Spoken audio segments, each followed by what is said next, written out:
Assalamualaikum warahmatullahi wabarakatuh. Selamat pagi pendengar setia Singosari FM dimanapun Anda berada. Saat ini Kamis 7 Mei 2026 di pagi menjelang siang yang cerah ini. Mudah-mudahan kita semuanya dalam keadaan sehat walafiat. Kebetulan dalam Moci Bareng Karo Uwane pagi kali ini kita bersama dengan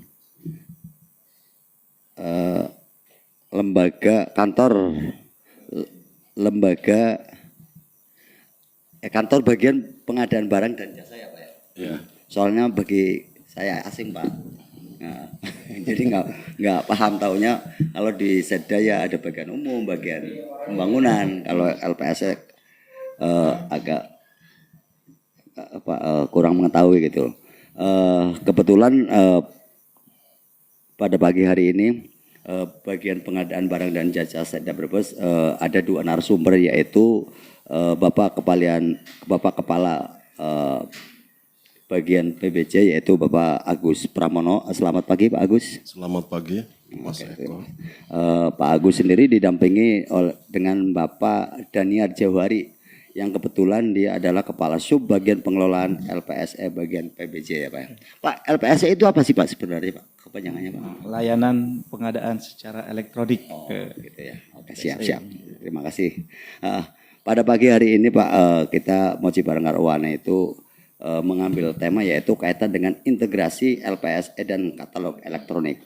Mungkin dari Pak Agus sendiri ya sebagai Kabag PBJ sendiri Pak bisa melihat Pak sebenarnya integrasi LPSE maupun katalog elektronik itu seperti apa sih penjabarannya Pak? Sebenarnya dalam pengadaan barang dan jasa yang dilakukan oleh pemerintah selama ini kita terkait dengan sistem itu ada terbagi dua.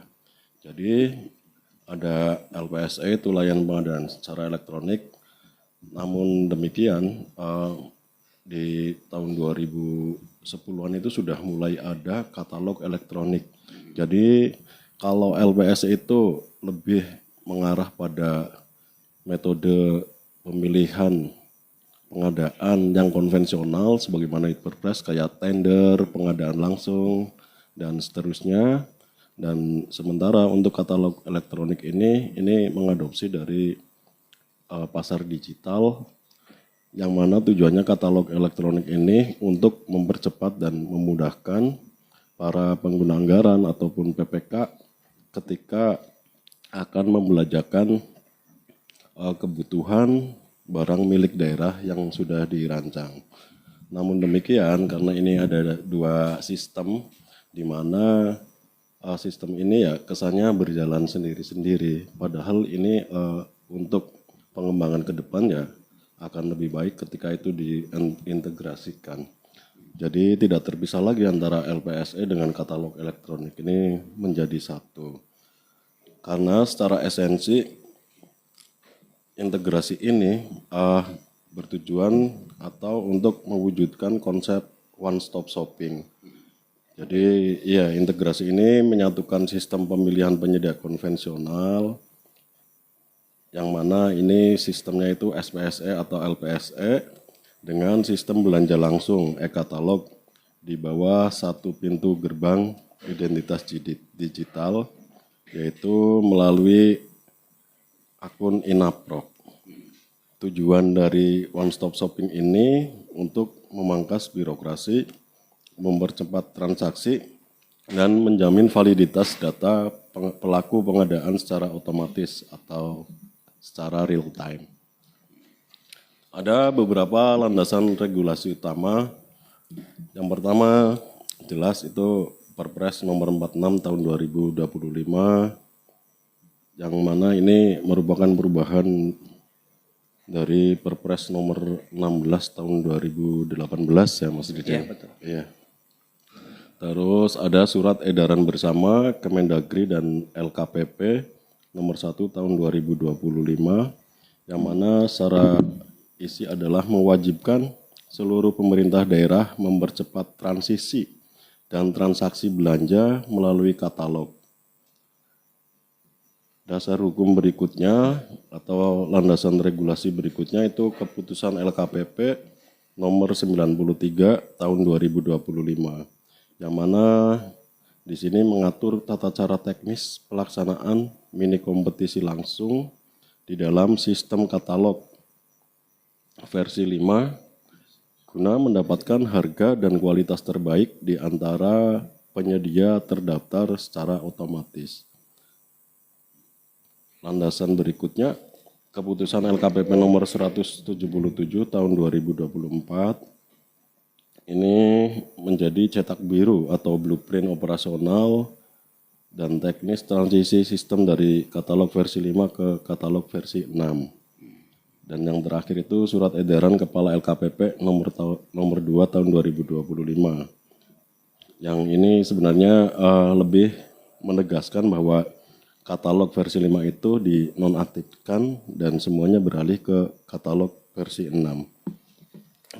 Ya secara umum mungkin dari konsep dan landasan regulasi atau dasar hukumnya seperti yang tadi sudah disebutkan begitu Mas Eko. Oke, Pak, mungkin bisa ditambahkan Pak kaitan dengan integrasi LPS maupun kalau katalog elektronik itu sendiri kan salah satunya sebagai bentuk transformasi pengadaan transformasi digital dalam pengadaan di pemerintahan ya Pak ya.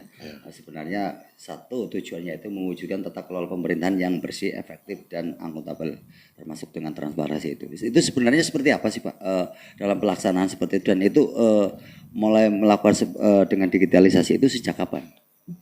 Jadi kalau dimulainya digitalisasi atau versi penggunaan katalog itu sudah dimulai dari tahun 2010 oleh LKPP. Namun demikian ini kan perlu waktu karena transformasi digital itu bukan sesuatu yang mudah dilakukan karena LKPP sendiri harus menyediakan sistemnya, mensosialisasi dan mengedukasi para pelaku pengadaan barang dan jasa, mulai dari pengguna anggaran, pejabat pembuat komitmen, pokja pemilihan maupun nanti pejabat pengadaan dan ini memang bukan waktu yang sebentar ya untuk bisa menyamakan persepsi dan mengakselerasi penggunaan katalog ini. Jadi ini memang sesuatu yang butuh transformasi dan cukup lama.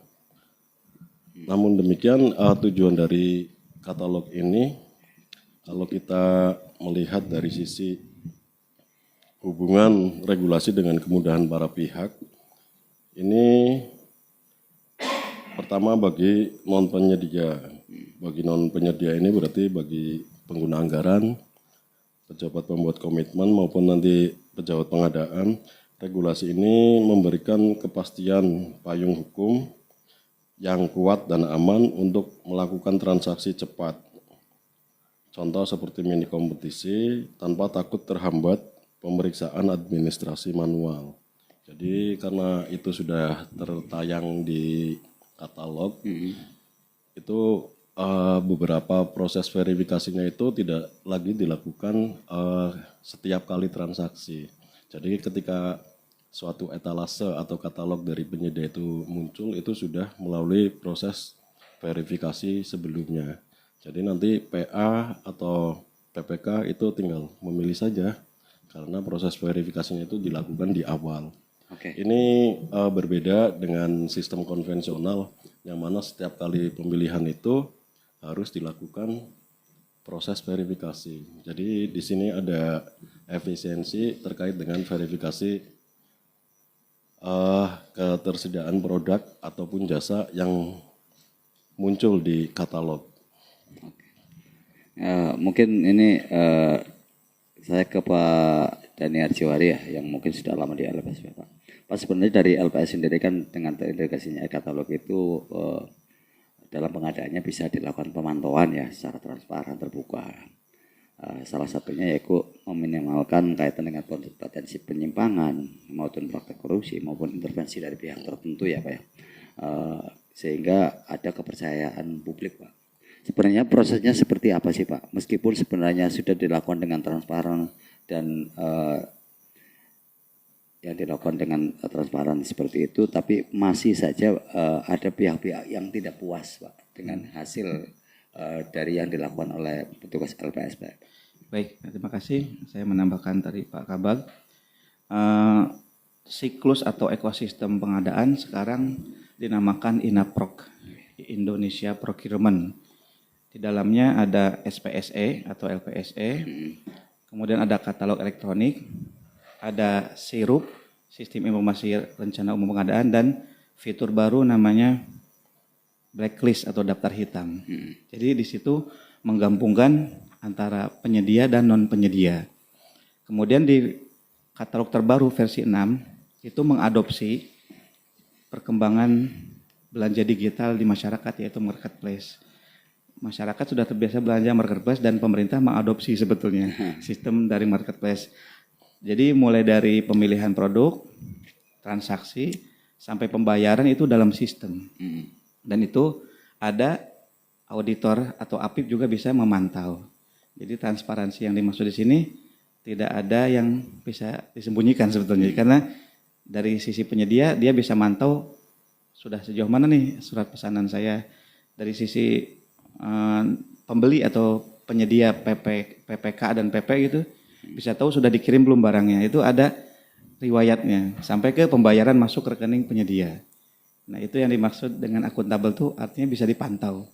Dari sisi penyedia bisa lihat, dari sisi PP atau PPK bisa lihat, dan dari pihak APIP atau auditor juga bisa melihat prosesnya dari awal sampai akhir. Oke Pak, dengan sistem seperti itu apakah bisa Pak kaitan dengan dari sisi efisiensi anggaran maupun pengawasannya lebih mudah sebenarnya Pak dengan strategi kita seperti itu? Untuk di katalog versi 6 itu ada 2 model. Yang pertama model negosiasi, itu artinya si pembeli akan menawar sampai nanti ketemu harga negosiasi. Dan yang kedua adalah mini kompetisi. Nah ini lebih hebat lagi. Artinya dengan mini kompetisi penyedia tidak perlu menawar sebetulnya. Dia nanti akan diundang seperti tender cepat. Akan ada notif lewat email bahwa Anda ditawarkan untuk kegiatan ini, silakan menawar. Itu bisa lebih dari, mungkin dari satu pekerjaan bisa ada yang nawar 100. Nanti sistem yang akan mencarikan siapa pemenangnya berdasarkan pertama harga, yang kedua komponen TKDN. Itu terutama kaitan dengan fisik Pak ya? Mini kompetisi sekarang ke barang juga. Ke barang juga. Sudah Pak, banyak. dengan seperti itu kan berarti kaitan dengan penawaran itu kan ada penurunan harga Pak sebenarnya. Betul. Pak. Apakah dengan penurunan harga itu menjamin dengan kualitas yang ditentukan? Nah, memang untuk sistem akan dengan dibantu AI juga kan. Tadi disampaikan Pak Kabag bahwa tidak ada lagi verifikasi dokumen penyedia karena sudah terverifikasi di awal ya. Nanti pihak pemilihan atau pejabat pengadaan yang mengadakan pemilihan barang itu dia akan mengambil dulu penawar terendah. Kemudian dia akan verifikasi dokumen-dokumen, kalau memang tidak sesuai maka akan turun ke penawar terendah kedua, seperti itu. Jadi tidak serta-merta harga terendah juga menjadi pemenangnya. Cuman di awal memang secara sistem sudah dibentuk ini pemenang pertama. Intinya berarti tidak hanya kaitan dengan harga paling rendah, tapi juga dengan persyaratan-persyaratan lain. Bisa disegel Pak persyaratan lain, terutama untuk kaitan dengan fisik ataupun barang. Intinya itu kan ada beberapa penilaian. Ternyata dari penawaran yang dilakukan kan tidak hanya kaitan dengan harga saja kan, tapi ada beberapa poin yang menjadi landasan untuk menjadi pemenang Pak. Betul, itu ada rumusnya sebetulnya, rumus untuk menjadikan dia pemenang pertama seperti itu. Ada rumusnya. Memang yang menjadi pertama komponen adalah harga. Kemudian TKDN. Setelah itu baru dokumen-dokumen pendukungnya. Itu ada rumusnya dan itu sudah by system. Oke. Ya. Tapi ada titik terendah untuk harga Pak. Kan nggak mungkin kan paling rendah dengan nilai yang tidak sangat wajar kan tidak mungkin. Benar nggak? Mungkin Pak Agus bisa menjelaskan Pak. Jadi mungkin ini menambahkan saja tadi apa yang disampaikan Mas Deden ya. Karena terkait dengan katalog elektronik ini ya sebenarnya PBJ tidak melakukan langsung. Jadi untuk mini kompetisi maupun katalog ini negosiasi itu dilakukan langsung oleh pejabat pembuat komitmen. Itu untuk nilai 200 juta ke atas ya Mas Deden. Jadi contoh ini beberapa sharing dari beberapa teman-teman yang sudah menjadi PPK dan melakukan mini kompetisi maupun negosiasi ya. Ini kita khusus di mini kompetisi dulu. Jadi begitu PPK membuat paket itu langsung masuk ke sistem dan dari sistem nanti akan membuat notifikasi kepada penyedia katalog yang memiliki KBLI sama. Contoh mungkin kalau untuk KBLI pekerjaan jalan itu semua yang memiliki KBLI jalan dan memiliki katalog itu akan mendapatkan notifikasi atau pemberitahuan ada paket pekerjaan jalan A misalkan seperti itu. Dan notifikasi itu bisa ditindaklanjuti oleh penyedia katalog untuk membuat penawaran. Tapi penawaran itu ya berdasarkan harga yang sudah tertera di katalog mereka. Jadi katakan untuk pekerjaan jalan beton, 1 kubiknya itu katakan 2 juta.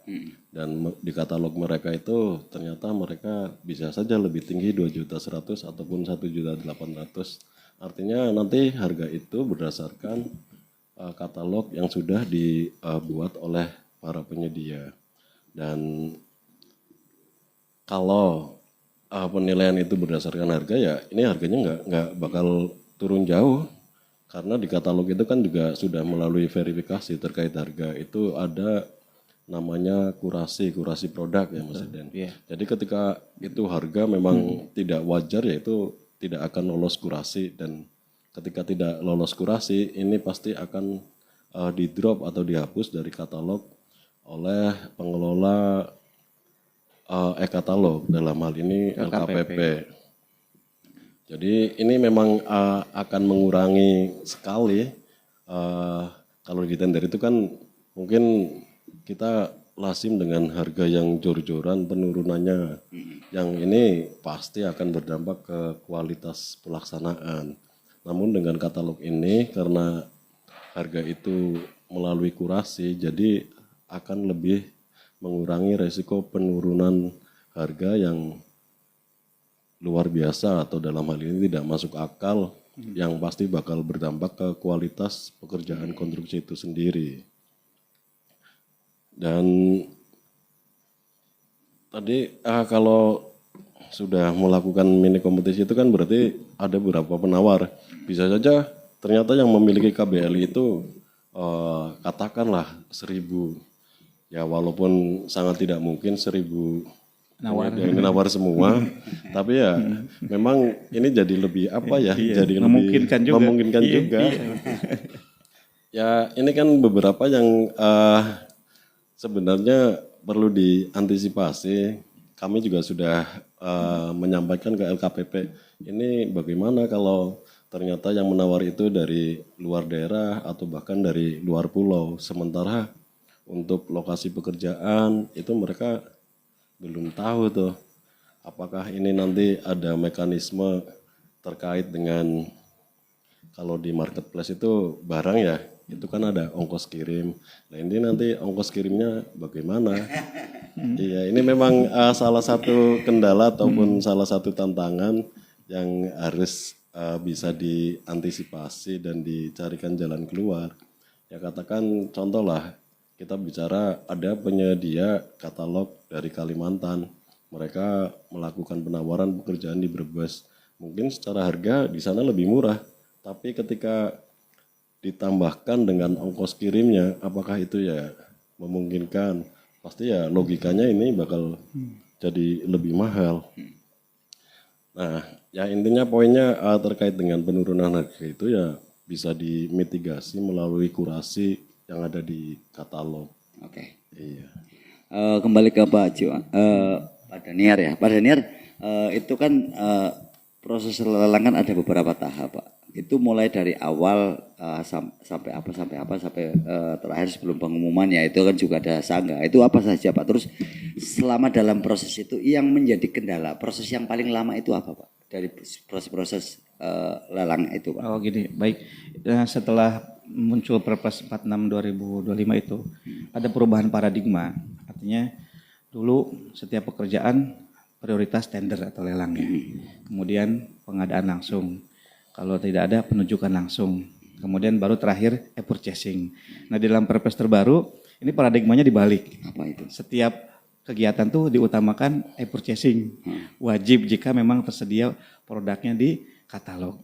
Jadi prioritas utama adalah e-purchasing selama produk atau barang yang itu ada yang menawarkan di katalog. Jadi dibalik sekarang. Kemudian kalau tidak ada boleh pengadaan langsung. Selanjutnya penunjukan langsung dan tender itu pilihan terakhir. Seperti itu. Adapun tahap-tahapannya ketika tender ya memang seperti yang kita ketahui aturannya masih sama seperti itu. Tentu nanti akan ada klarifikasi ya. Ada sanggah, ada sanggah banding seperti itu. Cuman memang sekarang porsinya ya metode pemilihan tuh untuk e-purchasing 52%. Nah, pengadaan langsung 35%. Kemudian tendernya hanya kurang dari 2%. Jadi memang sekarang paradigmanya berubah. Jadi prosesnya lebih ke e-purchasing yang disebut katalog versi 6 ini, versi 6 seperti itu. Oke. Pak, salah satu kendala adalah kaitan dengan proses itu kan adalah masa sanggah Pak ya. Jika ada masa sanggah itu terus ada yang komplain atau apa, prosesnya seperti apa, terus di masa sanggah itu yang mengajukan itu ternyata itu pengajuannya kemana dan dinyatakan menang. Nanti prosesnya seperti apa? Apa proses lelang itu diulang kembali atau gimana Pak? Ya memang ada aturan ketika memang dokumen sanggahnya diterima kan, berarti memang mau nggak mau diulang kalau memang diterima sanggahnya. Dan itu akan memperpanjang proses sebetulnya kan. Iya. Sehingga paradigma ini dirubah biar cepat seperti itu. Jadi bukannya menghindari tender ya, tapi memang selama itu ada di purchasing itu tidak terbatas nilai. Purchasing itu hanya menggunakan dokumen perjanjian namanya surat pesanan. Nilainya ketika itu sampai 200 juta yang akan memilihkan adalah pejabat pengadaan. Ketika di atas 200 juta yang akan memilih itu adalah PPK atau pejabat pembuat komitmennya seperti itu. Ya, terus masa sanggah itu dan masa sanggah itu mereka itu mengajukannya kemana? Apa ke LPSE? Terus yang menentukan bahwa sanggahnya diterima atau tidak? Itu ada dalam koridor proses tender itu sendiri kan. Ada batas waktunya memang. Ada batas waktu dan itu semua ada timernya yang berjalan. Ketika di SPSE kita bicara SPSE berarti kan nanti kan ada pengumuman dari tanggal sekian sampai sekian, pemasukan penawaran dari sekian sampai tanggal sekian. Terus mungkin nanti ada pembukaan penawaran sekian sampai sekian, pembuktian kualifikasi. Itu ada tahap jadwalnya. Ada semua. Kalau tidak salah pernah terjadi ya kaitan dengan saat salah satu pasar di wilayah selatan kalau tidak salah ya. Dulu pernah terjadi itu kan sampai akhirnya dilelang ulang ya Pak. Betul. Sebenarnya yang menjadi kendala apa sih Pak? Kenapa kok padahal proses yang dilakukan oleh petugas LPSE itu sudah sesuai dengan koridor, sesuai dengan prosedur. Tapi memang apa mereka tahu celah atau apa sih sebenarnya? Kenapa sih sampai harus ada yang namanya tender ulang Pak Agus? Yang ini bisa menjelaskan. Jadi begini Mas Eko. Ya ini kita bicara prosedurnya dulu. Memang kalau terkait dengan sanggahan itu kan dilakukan melalui SPSE, sistem pengadaan secara elektroniknya itu sendiri, yang mana itu biasanya sudah ada batasan waktu. Itu kalau tidak salah sekitar 5 hari kerja. Jadi kalau sudah melewati atau di luar batas waktu itu ya sudah tidak bisa melakukan sanggahan. Memang ada beberapa sanggahan yang setelah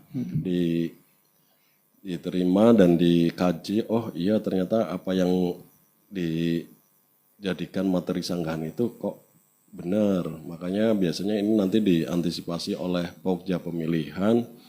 Itu ada beberapa sih. Yang pertama bisa dilakukan evaluasi ulang. Yang kedua lelang dianggap gagal, makanya nanti akan ditindaklanjuti dengan lelang ulang.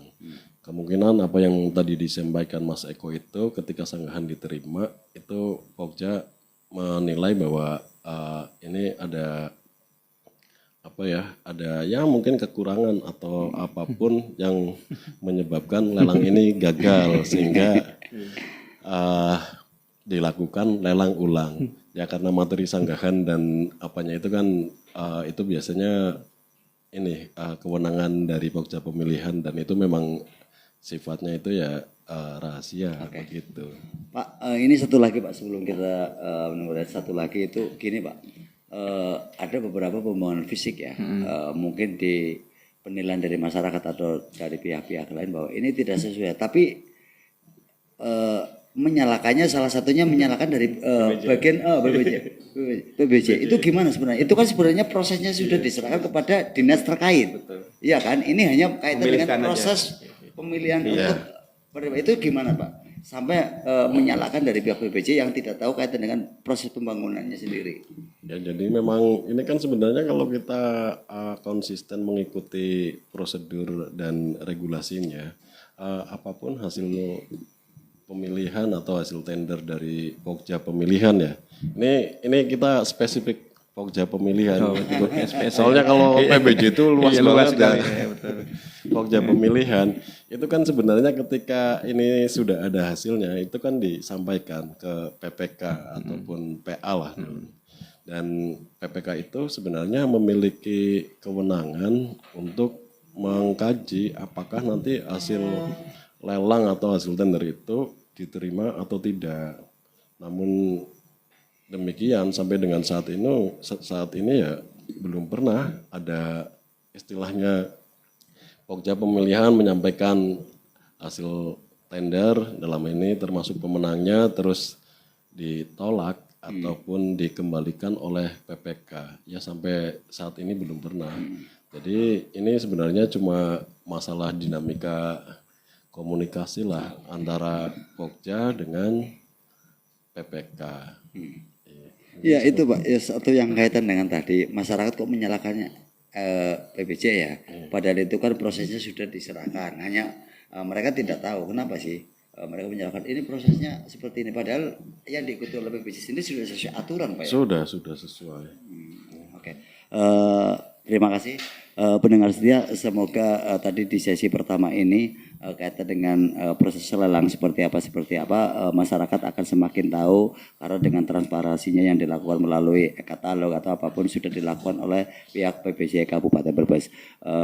Kita lanjutkan setelah pesan-pesan berikut ini.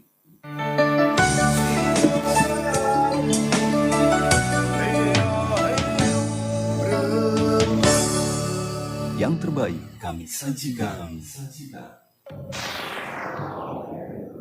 Anda mengalami batuk bercampur darah, batuk lebih dari 2 minggu atau lebih, demam hilang timbul, mudah lelah, keringat malam tanpa aktivitas, dan berat badan turun tanpa sebab. Itu adalah tanda gejala TBC atau tuberkulosis, adalah penyakit menular yang disebabkan oleh kuman Mycobacterium tuberculosis. Penyakit ini bisa disembuhkan. Periksakanlah diri Anda ke Klinik Pengobatan Paru dan Kusta, Kabupaten Brebes, di Jalan Sultan Agung, nomor 73 Brebes.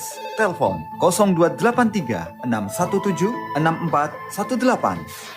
Melayani pengobatan paru dan kusta hari Senin sampai dengan Kamis pukul 8 sampai dengan 12 siang, hari Jumat pukul 8 sampai dengan 10, dan hari Sabtu dan Minggu libur. Cegahlah penularan TBC dengan imunisasi BCG saat bayi, tutup mulut saat batuk, pisahkan barang-barang yang digunakan penderita, dan makanan harus tinggi karbohidrat dan protein. Iklan layanan masyarakat ini dipersembahkan oleh Klinik Pengobatan Paru dan Kusta, Kabupaten Brebes. Aduh, mataku kenapa nih? Buat lihat kok gak jelas gini. Kenapa Bude? Apanya yang gak jelas? Mata Bude nih, buat lihat kok gak jelas ya. Wah, jangan-jangan Bude kena rabun senja tuh. Harus diobati Bude. Kalau tidak, bahaya tuh. Terus, Bude harus berbuat kemana nih? Tenang Bude, sekarang kan ada obat tetes mata Primanetra. Telah teruji dan terbukti berkhasiat mengatasi gangguan pada mata. Seperti katarak, mata minus atau plus, rabun senja, glukoma, dan lain-lain. Nah, dengan obat tetes mata Primanetra ini, mata Bude akan bebas dari gangguan penyakit mata. Mata Anda bermasalah, sakit katarak, mata min atau plus, rabun senja atau glukoma. Kini ada solusi terbaru, tetes mata ampuh Prima Netra, terbuat dari satuan mikroba dan air heksagonal yang telah lolos uji sterilisasi dari laboratorium bertaraf internasional PT Sukovindo dan dinyatakan aman karena tidak mengandung senyawa bakteri dan mikroba lainnya. Sangat cocok untuk mengatasi masalah mata Anda. Dengan menghindari makanan pedas, putih telur, jeroan dan daging kambing, insya Allah mata Anda akan bebas dari gangguan kesehatan. Per bulan Agustus 2025, harga Prima Netra Rp150.000 dapatkan di Radio Singosari FM depan Stadion Karangbirahi Brebes. Waduh, sumringan nemen sih Pak. Pan maringan di sampean. Pan plesir Pak. Ibu melu. Siapa sih pan plesir Bu? Wong bapak pan maring PT BPR BKK Jateng cabang Brebes. Pamaring di Pak. PT BPR BKK Jateng cabang Brebes. Iya Bu, pan kredit nggo nambahi modal usahane dewek. Ya sisan karo nabung nggo bocah sekolah kuwe Bu. Lah, bisa kredit karo nabung go bocah sekolah ya Pak ya? Bisa lah Bu. Produk-produk nang PT BPR BKK Jateng kan komplit. Produk simpanan anak, kredit ya anak, bayar tagihan ya anak kabeh. Wah, praktis, lan gampang nemen ya Pak. BPR BKK Jateng melayani kredit KMB, kredit umum, KUB, kredit sinden, kredit joglo, kredit PKK Koperasi, kredit PKK Bumdes, kredit kolektif karyawan, kredit PKK Bahari dan kredit PKK Argo. Juga melayani Tamades, tabungan siswa, tawa, tanpa biaya administrasi untuk pelajar, dan juga deposito. Simpanan dijamin LPR. Jangan lupa juga download aplikasi Kris, layanan keuangan digital yang memudahkan berbagai macam pembayaran tagihan Anda. Transfer bank, PLN, PDAM, Telkom, dan IndiHome, BPJS, TV kabel, tiket pesawat dan kereta api, pulsa dan kuota, pajak kendaraan, pajak daerah dan asuransi. Datang langsung ke kantor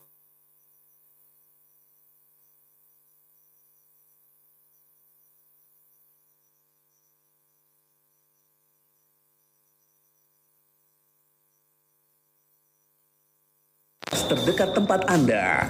Losari, Tanjung, Jatibarang, Wanasari, Salem, Tonjong, Ketanggungan, Kersana, Paguyangan, Larangan, Bantar Kawung, dan Songgo. PT BPR BKK Jateng Cabang Brebes. Perseroda, milik pemerintah provinsi dan kabupaten. Beralamat di Jalan Jenderal Sudirman 149 Brebes, depan Stasiun Brebes. BPR BKK Jateng, membangun daerah, memahami budaya lokal. Pak. Ya Bu, pipe. Usahane dewek kan wis jalan. Nah terus? Akeh pesenan, tapi modalnya pas-pasan toh. Oh, pipe Bu. Enggane dewek maring Perumda BPR Bank Brebes. Sipan apa Pak? Ya nyilik duit toh, alias kredit pemodal usaha. Masa pan tuku obat? Hehehe, wis Pak. Terus hubungannya pipe? Hubungannya ringan Bu. Go pedagang, petani, wira swasta, yen jukut musiman, bunganya 2%. Malah yen angsuran bulanan 1,5% per bulan. Jangka waktunya bisa 1 sampai 5 tahun. Malah Bu, go karyawan swasta, pegawai ya bisa. Terus pelayanannya ya ramah, tur cepet. Yen agunan ta bisa nganggo sertifikat hak milik, BPKB motor, utawa mobil.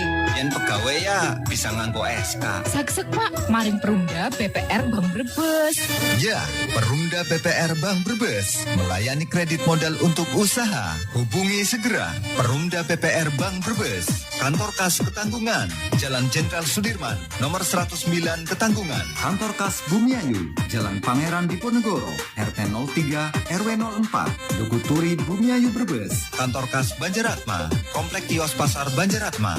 Kantor Kas Jatibarang, Jalan Raya Janegara Jatibarang. Kantor Kas Bulakamba, Komplek Pasar Bulakamba. Kantor Kas Tonjong, Jalan Raya Tonjong Brebes. Dan kantor pusat, Jalan Jenderal Sudirman, nomor 149 Brebes. Perumda BPR Bank Brebes, bersama membangun daerah.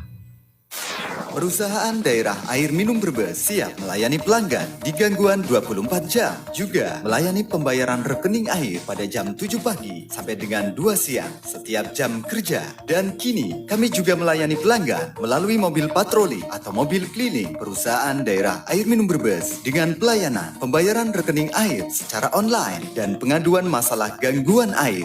Perusahaan daerah air minum Brebes, kepuasan pelanggan kami utamakan. Kayong serius temen Bu, lagi nyateti apa sih? Biasa Pak, kebutuhan dapur wis mulai entek. Kecap, bumbu-bumbuan, beras, minyak, sabun. Oh, yo Bu, tak ater.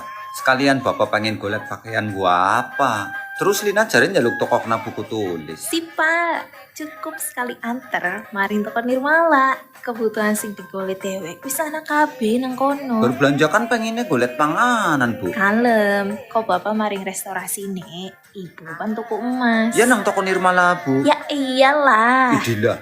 Wah, lengkap ya. Lah gue, pan golet gerabah, elektronik juga anak. Malah saiki, tokone wis tambah luas loh Pak. Oh, wis Bu, aja kesuwen. Seki maring toko Nirmala.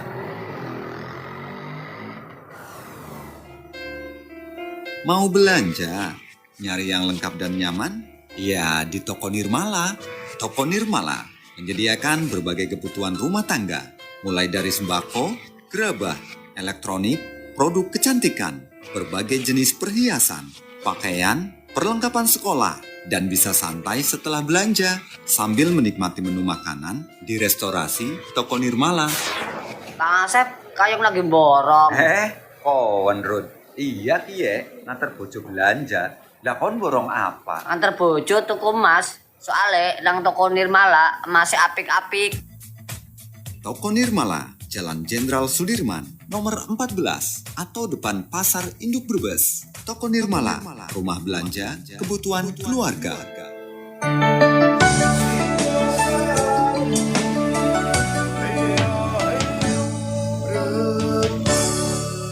Yang terbaik Kamis.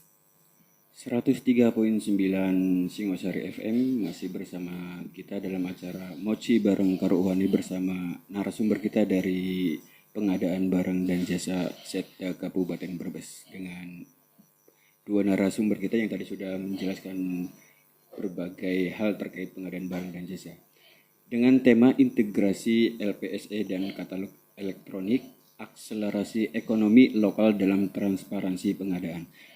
Pak Agus Pram, bisa dijelaskan Pak untuk akselerasi ekonomi lokal dalam pengadaan barang dan jasa sendiri seperti apa Pak di Kabupaten Brebes Pak?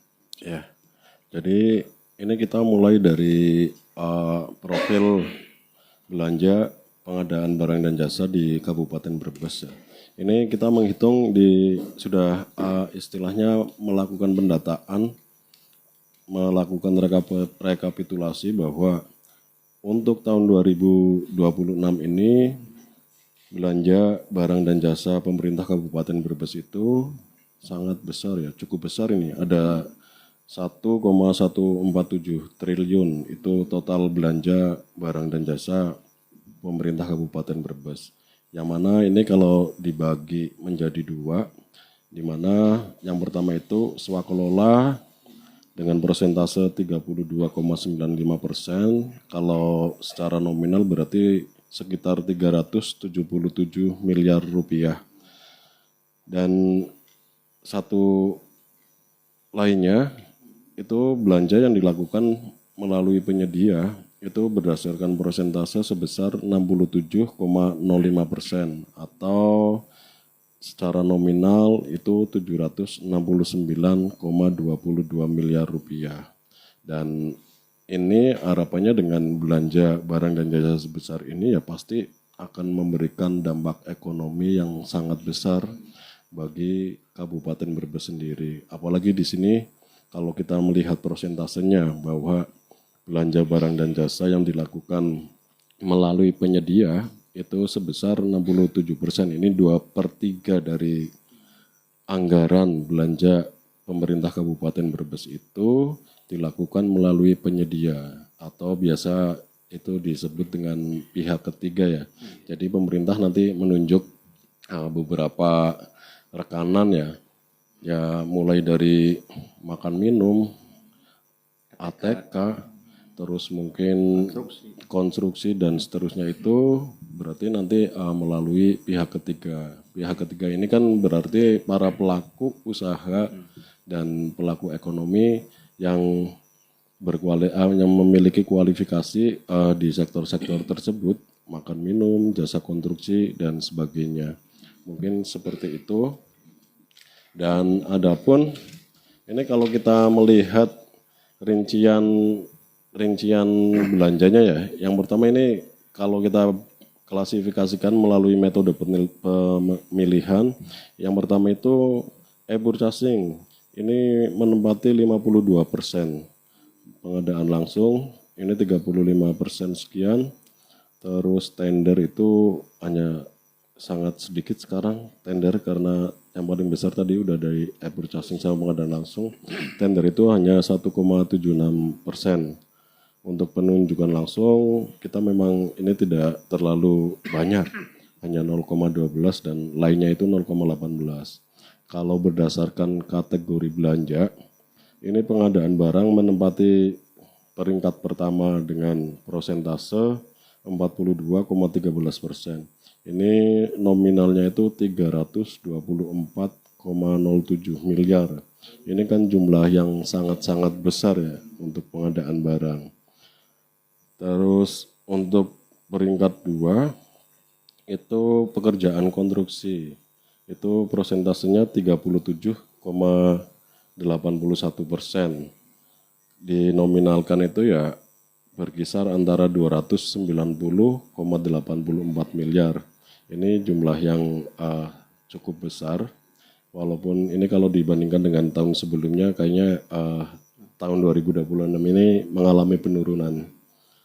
Untuk jasa lainnya peringkat ketiga, untuk jasa lainnya itu 17,75% atau sekitar 136,53 miliar. Jasa konsultansi ini peringkat keempat 2,31% atau 17,76 miliar dan jasa terintegrasi 0,01%. Jadi kalau kita melihat jumlah belanja ini tentu jumlah yang sangat besar untuk bisa menggerakkan ekonomi di wilayah Kabupaten Brebes karena dengan porsi atau belanja senilai 1,147 triliun yang mana 2/3-nya itu dilakukan melalui penyedia jasa yang terkait. Dan kita juga memiliki ini data potensi penyedia. Jadi berdasarkan data yang ada di PBJ Kabupaten Brebes, kualifikasi penyedia lokal sampai dengan tahun 2026 ini yang sudah terverifikasi itu ada 482 pelaku usaha. Ini jumlah yang seharusnya masih bisa bertambah kalau kita melihat potensinya. Iya. Dan secara persentase ini 88% itu pelaku usaha dalam kategori kecil. Kecil di sini maksudnya usaha mikro dan kecil itu ada 424 penyedia atau pelaku usaha. Untuk yang non kecil atau menengah itu 10%, 48 penyedia dan yang besar itu hanya 2% atau hanya 10 penyedia. Ini kalau melihat profil atau potensi penyedia ini ya ini jumlah yang sangat besar dan kemungkinan masih bisa bertambah dan bisa jadi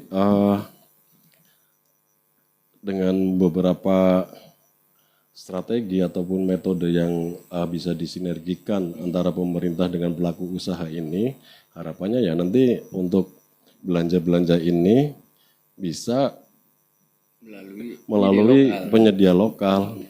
Ya biar apa ya uangnya itu ya bisa secara optimal menggerakkan ekonomi di Brebes.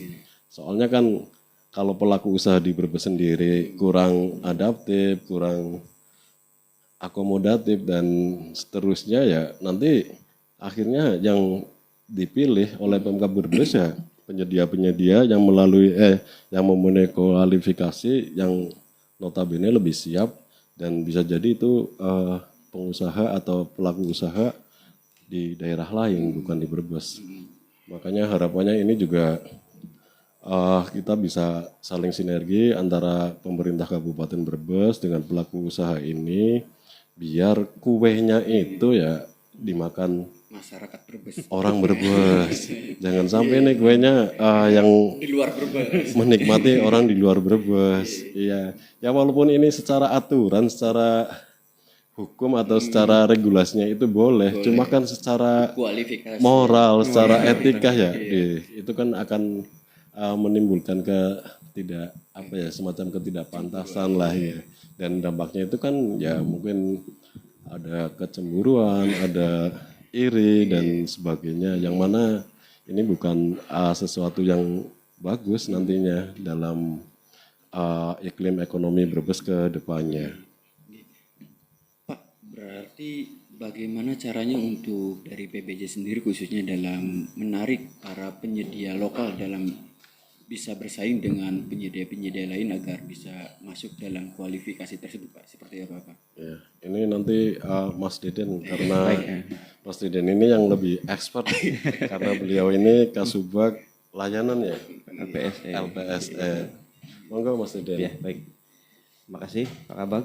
Jadi memang kami UKPPJ itu adalah deliver dari LKPP. Artinya LKPP adalah induk pembina kami. Di kami terdapat fungsional pengelola pengadaan barang jasa.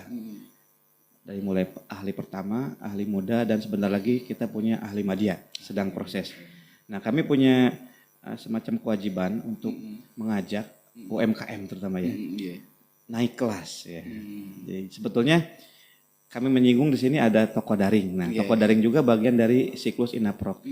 Jadi bagi pengusaha yang misalkan identitasnya masih baru-baru itu kalau mengacu ke LPSC provinsi mereka akan dikumpulkan dalam kolam toko daring dulu. Nah, kemudian kalau sudah terbiasa dengan digital mereka akan diarahkan masuk ke Inaprok atau katalog versi 6 dan kita mengadakan semacam klinik katalog atau coaching klinik lah untuk para penyedia.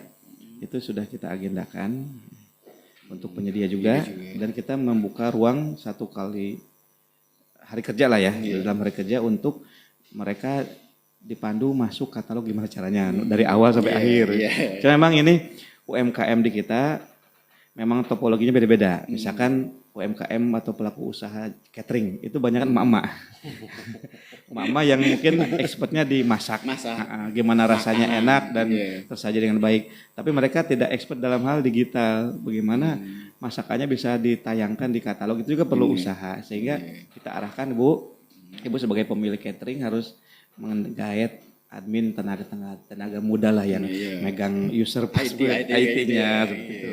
Jadi kita kemudian level penyedia berikutnya ada yang level cukup menengah, middle, misalkan peralatan kantor atau mereka sudah terbiasa, ada sampai penyedia yang sudah expert sudah terbiasa menawar seperti itu. Artinya kita ada pendampingan untuk penyedia, juga ada semacam agenda mengundang penyedia juga dalam beberapa kegiatan. Berarti salah satu tantangannya itu berarti masih banyak yang untuk pengalaman dalam penggunaan IT masih kurang ya Pak. Selain itu tantangan kedepannya sendiri Pak dalam menggait penyedia lokal dalam ikut pengadaan barang dan jasa sendiri seperti apa Pak? Tantangan kedepannya Pak? Ya tadi sekarang sebetulnya ada fenomena cukup unik. Jadi mereka adalah pelaku usaha catering. Mereka sudah tayang di katalog tapi kok belum dipesan-pesan gitu. Benar. Saya udah ngikutin aturan Pak ya. Sudah daftar, sudah majang, nggak ada orderan. Tapi kok nggak ada pemesanan. Yang menjadi lucu adalah muncullah fitur mini kompetisi kan. Itu ketika dia KBLI-nya masuk ya seperti tadi. Kemudian ada Satkar dimanapun se-Indonesia yang mengadakan kegiatan makan minum misalkan.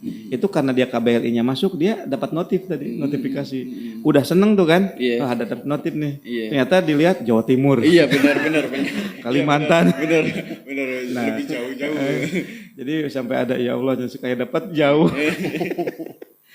Sementara dari yang dekat-dekat belum. Nah ini saya memotivasi bahwa ketika menayangkan produk itu bukan final. Ibu, bapak ketika ibu sudah menayangkan produk itu bukan final. Artinya tidak otomatis dipesan. Jadi memang seperti kita dalam dunia bisnis ya, ada marketing. Jadi kita dorong mereka juga marketing ke OPD, ke satker yang memang memungkinkan ada kegiatan yang sesuai KBLI dia menawarkan catering makan minum ya tawarkan makan minum seperti itu. ATK. Jadi itu ibaratnya jemput bola atau menawarkan. Jadi tidak serta-merta mungkin dipikir setelah tayang langsung dibeli seperti itu. Jadi kita edukasi Bu, silakan pendekatan cari harga seperti itu, pendekatan langsung ke OPD seperti itu.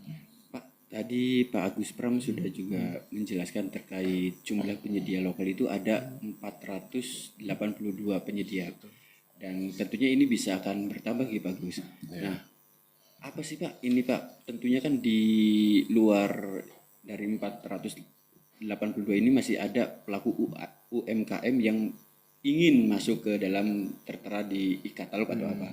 Nah, untuk persyaratannya sendiri Pak, bagi pelaku UMKM yang ingin terdaftar di Inafrok atau penyedia elektronik seperti apa Pak? Ya ini sejurus dengan diawali dengan pemerintahan Pak Joko Widodo ya, yang memangkas semua birokrasi perizinan dengan namanya OSS ya, online submission ya.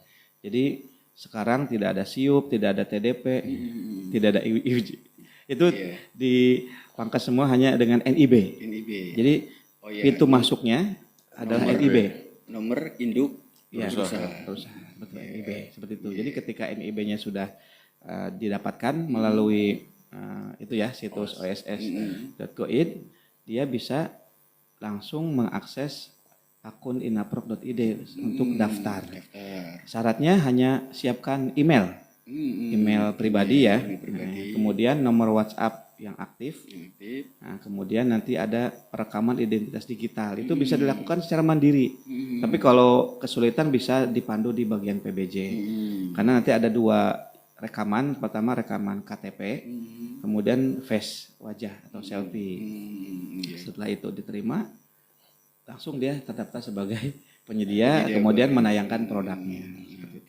Pak, di situ juga kan ada pelaku pengusaha yang kena pajak ya, PKP. Apakah itu harus sesuai dengan memiliki PKP atau yang tidak memiliki PKP itu bisa juga ikut dalam penyediaan itu Pak? Oh iya. Kalau di katalog secara teknis untuk pengenaan pajak itu berlaku melekat ke produknya. Artinya produk tertentu ada juga yang tidak dipajak. Contoh beras, beras, gula. Kalau minyak itu kena pajak dan kebanyakan kena pajak kalau barang. Adapun ketika PKP dan non PKP itu melekat ke kemampuan dia bertransaksi dalam 1 tahun. Jadi ketika dia punya transaksi sudah 4,8 miliar setahun, dia mau nggak mau harus mendaftarkan dia sebagai PKP. Ya, jadi sebenarnya begini, kalau terkait katalog itu ya mau kena PKP ataupun nggak kena PKP itu boleh. Boleh ya. Berarti sesuai barang itu sendiri yang di. Iya, karena ini suatu sistem yang dibangun oleh pemerintah untuk memfasilitasi para pelaku usaha agar bisa menayangkan produknya dan harapannya ya nanti bisa dibeli oleh pemerintah ya, pemerintah dalam hal ini ya mungkin Pemkab ataupun Pemprov dan sebagainya. Iya, jadi tidak mengikat lah itu kena PKP atau tidak. Tentunya dengan adanya penyedia lokal juga akan berdampak pada perputaran ekonomi di Kabupaten Brebes sendiri itu ya Pak? Oh iya itu seberapa pasti. Besar Pak untuk dampak dari perputaran ekonomi jika penyedia lokal di Kabupaten Brebes ikut dalam pengadaan barang ini Pak? Iya. Jadi begini, kalau kita melihat dari belanja pemerintah Kabupaten Brebes sendiri yang melalui penyedia itu sebesar 769 miliar itu ya seharusnya ini bisa memberi ungkitan yang cukup besar untuk pergerakan ekonomi di Kabupaten Brebes.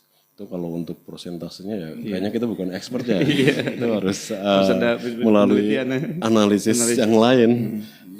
Artinya kalau kita melihat belanjanya saja ini angkanya ini 769,21 miliar itu sesuatu yang sangat besar. Nah, kita sih berupaya agar belanja ini juga lebih banyak dinikmati oleh masyarakat Brebes, khususnya bagi para pelaku usaha. Nah, makanya ini kita juga ada beberapa ya, karena ini kan melibatkan penyedia jasa atau pelaku usaha dengan pemerintah Kabupaten Brebes tuh. Nah, mungkin kami berpesan ke para penyedia ataupun pelaku usaha. Yang pertama ini mungkin yang sudah punya katalog ya. Nah, ini beberapa itu kita memantau ya Mas Deden. Beberapa pelaku usaha yang udah punya katalog itu kadang bikin habis itu tinggal ya, kayak diabaikan, ditelantarkan. Mereka nggak update harga, nggak update apapun. Nah ini maksudnya mungkin biar salah satu biar dipilih itu ya produknya diupdate lah, ya baik harga maupun mungkin tampilannya ataupun speknya atau apalah. Artinya karena harga ini kan dinamikanya ya lumayan sering tuh. Terus yang berikutnya ini untuk para pelaku usaha ataupun penyedia, yaitu kadang pusing juga melihat katalog yang kurang rapi tuh. Iya, ya mungkin secara penamaan atau secara tampilan atau apa ya, ini ibaratnya kan kayak suatu etalase. Kalau etalasenya bagus, menarik kan pasti akan lebih mengundang para pembeli. Kalau kita lihat etalasenya udah kacau nih, udah acak-acakan ya, kita mau milihnya gimana? Maksudnya kesan pertamanya itu jadi ilfil tuh. Kayak wah ini kurang profesional ini penyedia katalognya atau penyedia produknya. Nah terus mungkin ini mungkin untuk pemerintah Kabupaten Brebes sendiri dalam hal ini berarti melalui bagian PBJ. Yang pertama itu ya sebagai regulator ya ini harus mampu menerjemahkan kebijakan pengadaan atau dari LKPP ini menjadi aturan yang ramah. Aturan yang ramah itu artinya ya contoh lah kita konsisten mengikuti apa yang sudah menjadi arahan secara nasional ya, bahwa untuk bisa menaikkan produknya itu cukup punya NIB dan KBLI saja sih seperti itu. Jadi kita tidak akan mempersulit dengan persyaratan-persyaratan yang tidak diperlukan. Kalau secara regulasinya cukup NIB sama KBLI ya sudah itu saja yang dipakai. Terus yang berikutnya ini UKBBJ sebagai deliverer tadi yang disebutkan Mas Deden atau fasilitator. Jadi ketika para pelaku usaha atau penyedia ini menemui hambatan atau mengalami kebingungan, yaitu bisa kok datang ke kami, kita ngobrol-ngobrol, kita diskusi, kesulitannya di mana, kendalanya di apa, nanti sepanjang kita bisa membantu ya pasti kita bantu. Karena kita juga berharap bahwa belanja pemerintah Kabupaten Brebes itu ya sejogjanya dinikmati oleh penyedia ataupun pelaku usaha yang ada di Kabupaten Brebes.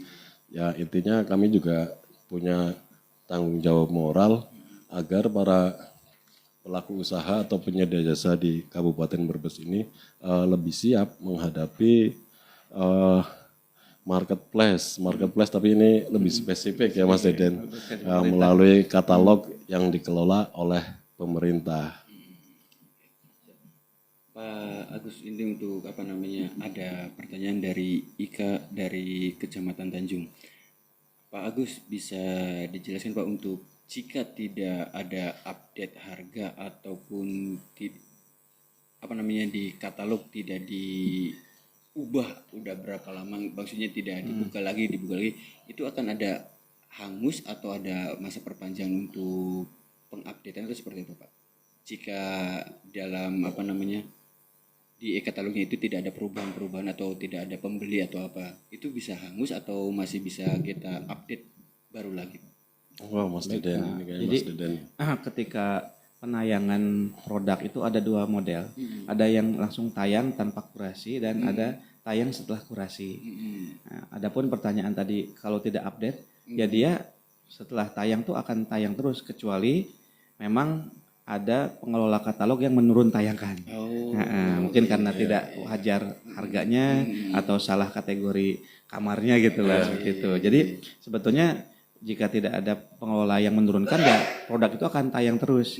Tapi si penyedia setelah tayang tuh bisa mengupdate sebetulnya. Mengupdate merubah harga atau spesifikasi ya. Jadi ID-nya tetap sama, ID tayangnya sama, hanya mungkin di harga ada perubahan. Jadi nggak perlu menampilkan produk baru lagi. Cuman nanti kalau produk yang melalui kurasi setiap ada perubahan ada kurasi lagi dan SLA-nya untuk kurasi 3 kali 24 jam. Berarti dengan kata lain produk yang sudah itu bisa diedit kalau supaya ada perubahan harga. Bisa diedit. Oke deh, itu Pak dari Mbak Ika, semoga jawaban tadi bisa menjawab dari pertanyaan jenengan tadi. Pak Agus, untuk closing statement Pak, dari PBJ sendiri Pak, ada ajakan tersendiri nggak Pak untuk para penyedia lokal dalam ikut dalam pengadaan barang dan jasa di Kabupaten Brebes sendiri Pak? Seperti apa Pak ajakannya Pak? Ya, jadi ini mungkin sekalian closing statement ya Mas Teddy. Jadi begini, closing statementnya mungkin begini saja guys. Artinya ini juga salah satu kegelisahan kami ya. Ya katakan kami itu gemas ya, duit segitu banyak. Iya, kalau sampai lepas ya, itu kan sayang. Jadi mungkin pesan kami untuk penyedia jasa ataupun pelaku usaha di Kabupaten Brebes itu ya secara berkala lah memperbarui data yang ada di katalog. Ya termasuk tadi harga, karena ya itu harga itu kan salah satu komponen paling sensitif ya. Iya. Ya kalau harganya nggak diupdate kadang ini ternyata udah terlalu mahal atau apa tuh.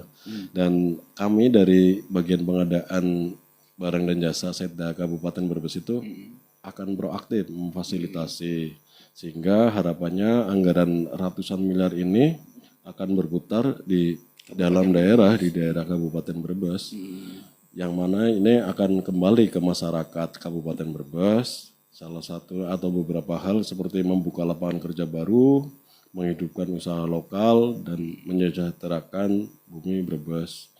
Dan harapan kami ya nanti pengusaha lokal Brebes itu bisa berdaya, berkemampuan di wilayah sendiri Kabupaten Brebes. Mungkin seperti itu. Mungkin Pak Denir ada yang ditambahkan? Baik, sebagaimana tagline kita sebagai pengadaan kredibel, artinya kita transparan dan akuntabel seperti bagi penyedia ataupun pelaku UMKM. Mari kita sama-sama memanfaatkan teknologi, kemudahan, dan kita terbuka untuk konsultasi dan pendampingan.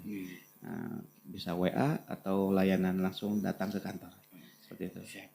Terima kasih Pak Agus dan Pak Daniar atas banyak hal terkait penyediaan barang dan jasa terkait khususnya untuk para penyedia lokal atau UMKM di Kabupaten Brebes.